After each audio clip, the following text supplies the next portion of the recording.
Yaorana Manahao et bienvenue dans Manava, votre émission Info Service. Aujourd'hui, tout le monde a un téléphone et un réseau social de prédilection. Cependant, même s'il nous sert beaucoup, que ce soit pour la famille éloignée ou pour partager nos souvenirs, chez les jeunes, ça peut vite représenter un danger non négligeable. Justement, parlons-en avec Fatima Keskas, inspectrice mission sur le harcèlement et cyberharcèlement de la DG2E Yorana. Yorana. Maimiti Florentin Omeran, psychologue du Farita Mahou. Garana. Nous avons aussi Wilma Tehihira Sibar, membre du collectif Stop à la violence. Yorana. Et enfin, Léo Peyo, avocat. Johanna. On va commencer avec Fatima. Commençons par expliquer les principaux risques liés aux réseaux sociaux ici en Polynésie française. Alors, ici en Polynésie française, nous n'avons pas vraiment une lecture précise des risques face aux réseaux sociaux. Toutefois, on peut dégager quand même de grandes tendances, celles qu'on observe partout dans le monde.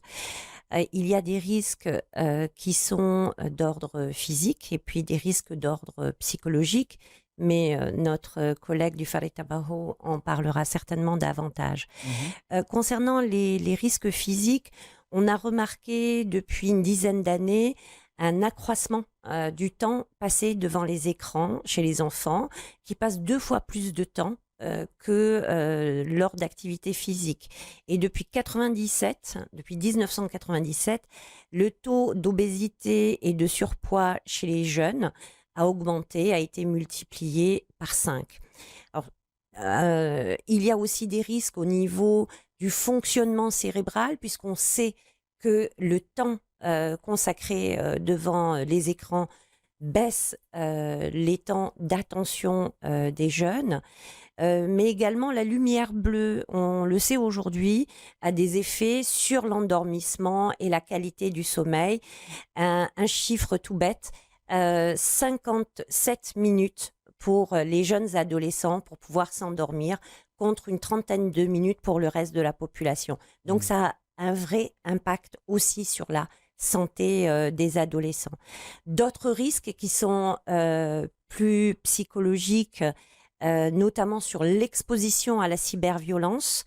Et je pense qu'on y reviendra peut-être un petit peu tout à le long l'heure. de cette émission. Voilà, notamment les risques sexuels. On verra que la prostitution chez les adolescentes a augmenté.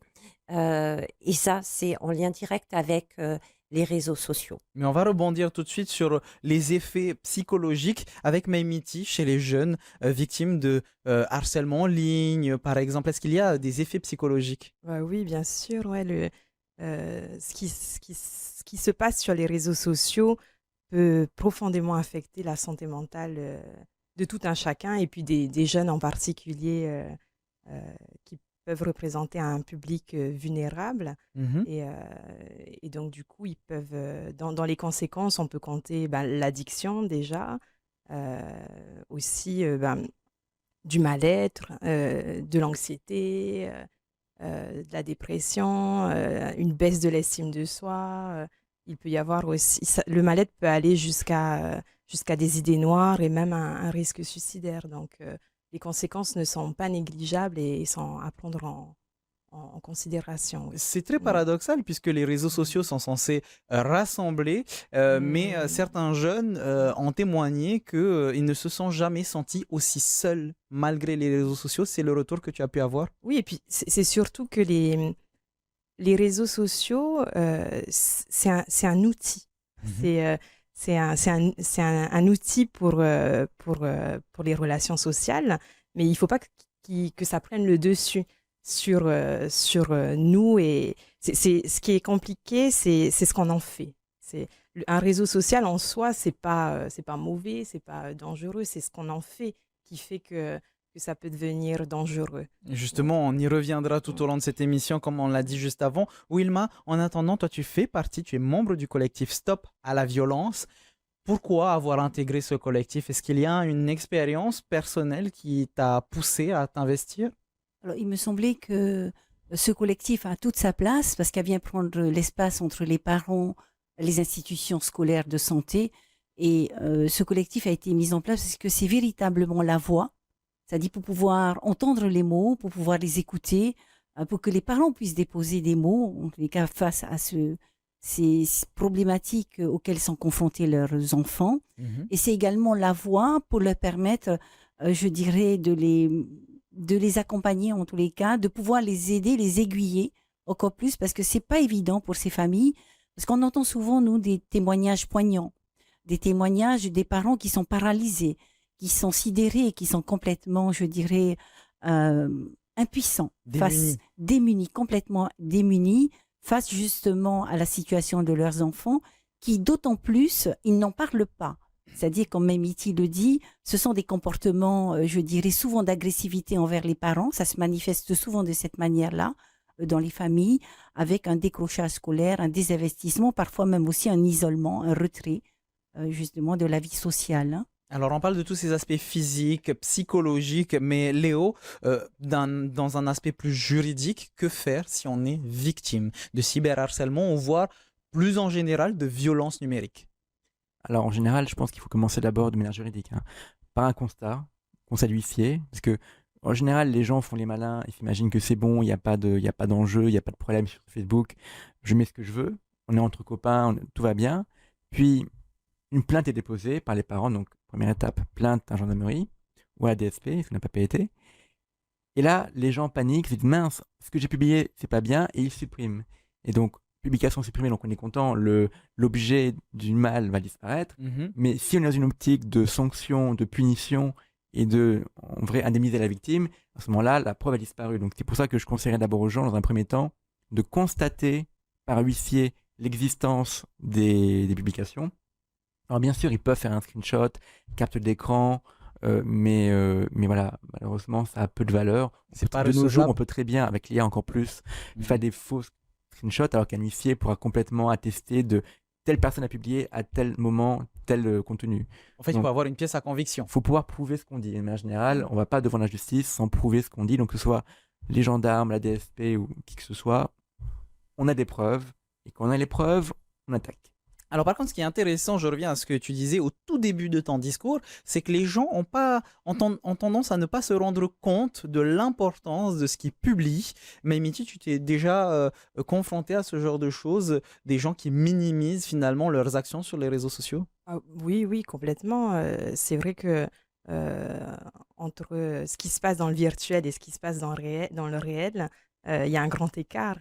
Et c'est vrai que sur les réseaux sociaux, on peut avoir l'impression que ce qu'on dit, ce qu'on fait sur les réseaux sociaux a moins d'importance, a moins d'impact et peut donner la sensation qu'on est moins responsable que si on le disait dans la vie réelle, quoi, en face à face. Donc oui, ça peut être une des raisons pour laquelle on peut avoir tendance à avoir ce type d'attitude en ligne, quoi. Wilma, c'est le fait qu'il y a un écran peut-être qui crée comme une scission entre le virtuel et la réalité? Oui, absolument. On l'entend bien dans les témoignages des parents et des familles. Je veux dire, le virtuel, c'est visiblement, enfin, dans les cas de toute évidence, l'espace privé de l'enfant. Et donc, les parents ne s'autorisent moins ou ne s'autorisent pas parce que ça a des avantages certains, les réseaux sociaux. Mais également, lorsqu'ils interviennent dans cet espace-là, l'enfant a la sensation, en tous les cas, qu'on vient dans son territoire privé. La difficulté, elle est vraiment à ce niveau-là, en tous les cas, des parents. On l'entend bien. Est-ce qu'il y a une campagne de sensibilisation, par exemple, Fatima, sur justement ces réseaux sociaux, faire la part des choses entre ce qui se passe sur les réseaux sociaux et la vie réelle et se rendre compte que finalement, quand on publie quelque chose sur les réseaux sociaux, ça peut être irréversible et avoir de grosses conséquences? Alors oui, il y a des programmes qui existent depuis maintenant plusieurs années dans l'éducation, notamment tous les programmes d'éducation aux médias et à l'information. Qui ont plusieurs objectifs. D'abord, sensibiliser sur les réseaux sociaux et sur les médias de manière générale. Augmenter aussi la capacité d'analyse et d'esprit critique des élèves face aux réseaux sociaux. Et puis, construire finalement des compétences citoyennes numériques pour vraiment utiliser les réseaux sociaux en conscience. Alors, je voudrais juste revenir sur cet effet effectivement cockpit que on a derrière un écran, hein, et qui réduit considérablement l'empathie des utilisateurs. Alors, juste avant de continuer, qu'est-ce que tu entends par effet cockpit? C'est-à-dire que face à un écran, c'est comme si on était enfermé dans une bulle et on n'a pas en fait les individus face à nous et du coup la réaction émotionnelle qu'on pourrait avoir quand on est dans la réalité, elle s'estompe complètement dans le virtuel. Et c'est pour ça aussi que certains programmes éducatifs sont basés sur le développement des compétences psycho-émotionnelles des élèves. Je vois... Oui, Mimiti, je vois que tu voulais réagir. Oui, je souhaiterais rebondir sur ce que Fatima vient de dire. J'avais jamais entendu cette expression effet cockpit et je trouve que c'est intéressant et parce que du coup, on emploie le terme cockpit pour les avions. Et donc, on a le commandant de bord qui est à l'avant de l'avion et qui a la responsabilité de tous les passagers qu'il transporte. Et je trouve que l'expression effet cockpit vient parler un petit peu de la responsabilité qu'on a de ce qu'on fait, en fait, finalement, sur les réseaux sociaux.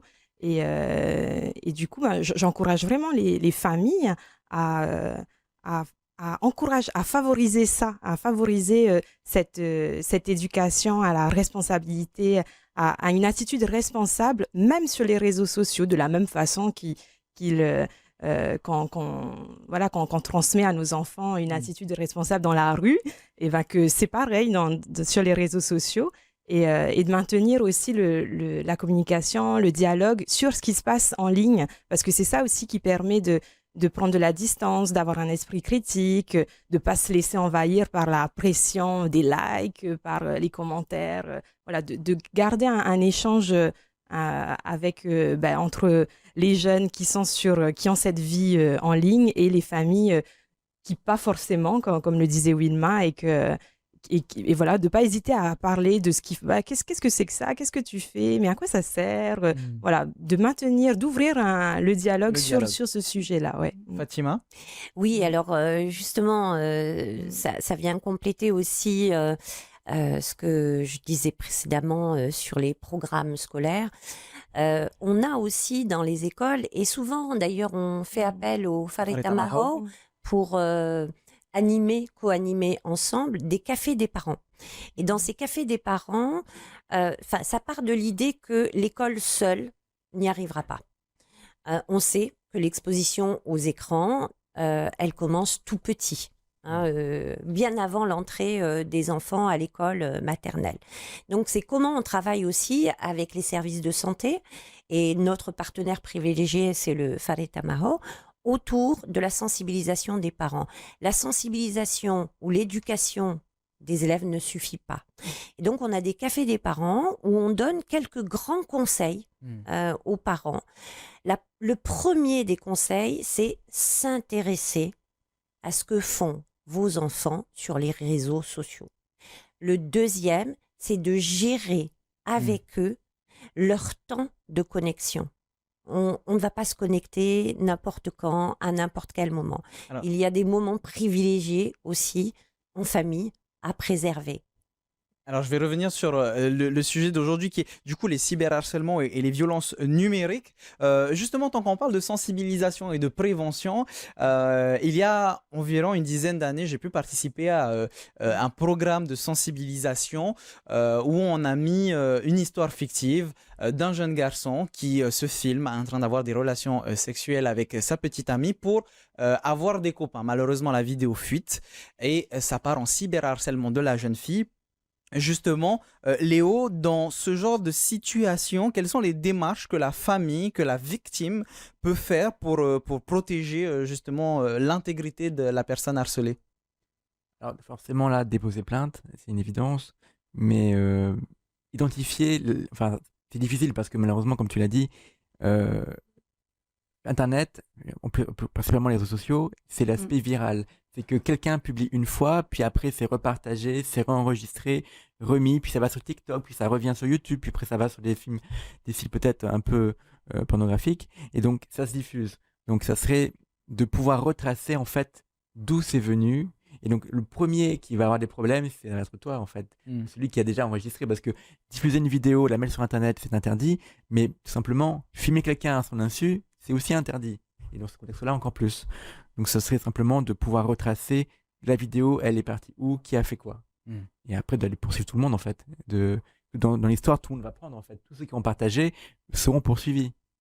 Wilma, une réaction justement sur cet exemple de vidéo dont on vient de parler, à savoir que le jeune homme que j'ai pu incarner, le personnage de ce jeune homme, a filmé effectivement à l'insu de sa petite amie et ça s'est retrouvé sur les réseaux sociaux. Ce sont des cas auxquels vous avez déjà été fait face, pardon? Oui, souvent les parents parlent en tous les cas de retrait de leurs enfants d'isolement avec une hyper-excitation également, c'est-à-dire que ça suscite encore plus, je dirais, la consommation en tous les cas du virtuel, hein, avec souvent lorsque les parents le découvrent, on est sur du cyber-haine, souvent ça ressort beaucoup en tous les cas dans les témoignages, hein. Et cette difficulté en tous les cas, l'écran fait écran en tous les cas à la relation des parents avec leurs enfants. Et je pense que ça se passe également au niveau des établissements scolaires, hein, c'est-à-dire que l'écran vient visiblement faire barrière en tous les cas à tout ce qui est relationnel et interactionnel. En préparant cette émission, j'ai eu un témoignage de quelqu'un qui me disait, en portant plainte, la police m'a répondu, oh ça va, c'est juste des intimidations, pas de vraies menaces de mort. Une réaction, Léo? Alors, malheureusement, je pense que ce témoignage, la personne est tombée sur des agents qui étaient peut-être pas très en forme ce jour-là. Normalement, les autorités sont tenues de prendre les plaintes. Ça sera ensuite le procureur, le magistrat, qui lui va juger l'opportunité des poursuites. Mais l'agent qui est dans le bureau, qui reçoit la plainte, il est censé l'enregistrer. Une plainte peut, après examen, être classée sans suite, mais elle doit être enregistrée. Alors apparemment, ce témoignage date d'il y a quelques années, mais finalement, Fatima, est-ce que petit à petit, les gens sont sensibilisés aux dangers d'Internet et se rendent compte de l'importance que ça peut avoir sur l'intégrité d'une personne? Alors ça fait maintenant un certain nombre d'années que dans l'éducation, on a des programmes de prévention et de traitement des situations de harcèlement et de cyberharcèlement. Et le plus connu, c'est le programme phare qui est sorti il y a quelques années en métropole. Alors ici, en Polynésie, on n'a pas le programme phare, mais on a quelque chose qui s'en rapproche et qui permet en fait de former les personnels, qu'ils soient chefs d'établissement, inspecteurs, enseignants, directeurs d'école, psychologues, enseignants spécialisés, aux situations de harcèlement, à leur traitement et à leur prévention. À côté de ça, on a des programmes aussi éducatifs qui ont été lancés depuis plusieurs années. Et bientôt, d'ailleurs, aura lieu un concours qui est connu maintenant, c'est le concours Non au harcèlement. Et là, donc, les classes sont invitées à créer des vidéos comme celle dont vous nous avez parlé, à créer des vidéos, des affiches pour concourir au prix Non au harcèlement, et ça participe de la prévention du harcèlement et du cyberharcèlement dans les classes. Alors effectivement, ces vidéos sont importantes pour sensibiliser les gens. Je vais revenir justement sur ma question précédente. Est-ce que petit à petit, Maïmiti, les gens se rendent compte de l'importance des dangers des réseaux sociaux? J'espère. Oui, peut-être que pour les générations précédentes qui sont moins à l'aise avec l'outil numérique, ça peut être un peu compliqué d'entrer en lien avec ces ados, ces jeunes qui passent beaucoup de temps dessus et du coup que ça fait écran à la relation. Mais comme je le disais tout à l'heure, c'est en osant le dialogue au sein même des familles, hein, en osant le dialogue que petit à petit, on va réussir à moins banaliser ces violences qui ont lieu sur sur les réseaux sociaux. Wilma, en restant sur les réseaux sociaux justement, il y a récemment une maman qui a découvert que sa fille s'était faite passer à tabac sur les réseaux, hein, et la vidéo a été publiée par la suite. Est-ce que vous vous êtes confronté à ce genre de cas et comment est-ce que vous gérez, accompagnez les familles?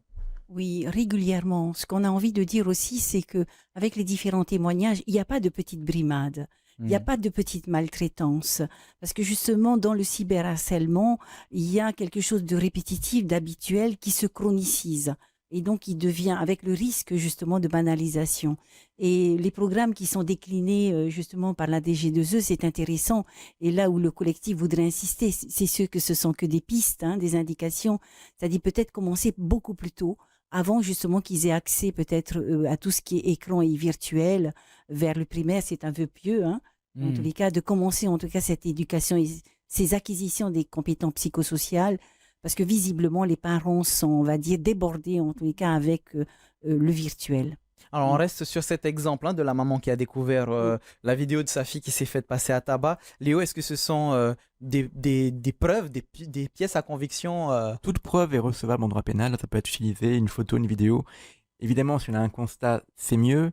Mais je dirais, oui, la vidéo, il faut la faire enregistrer par un huissier, comme tout à l'heure. Bien sûr. Je disais, on l'enregistre, on la donne aux autorités.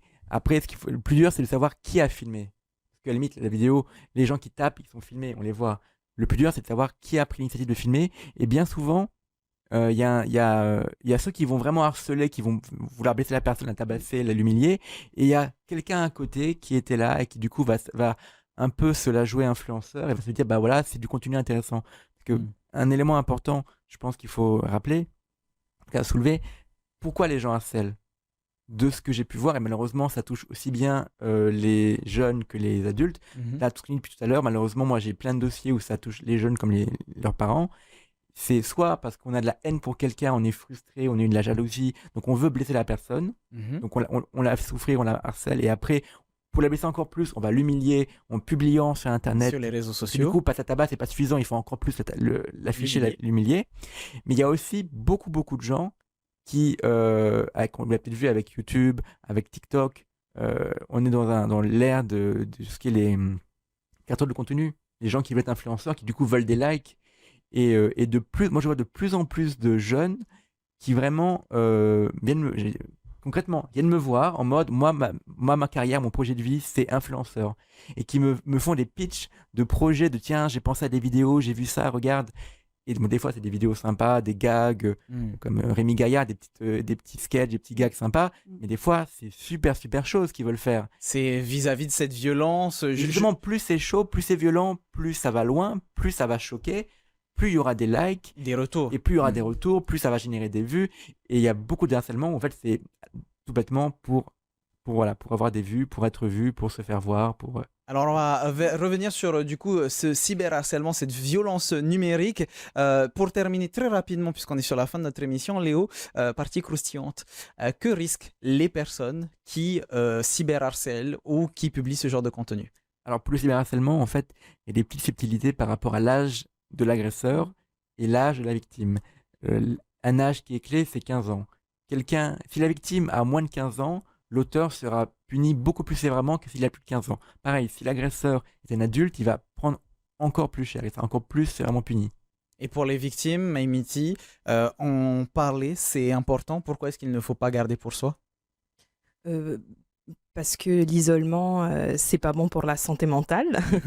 Donc, et oui, en parler et surtout recevoir une écoute empathique, ce sont les premiers soins psychologiques que tout un chacun peut offrir à une victime de cyberharcèlement. D'autres conseils pour les victimes, Wilma?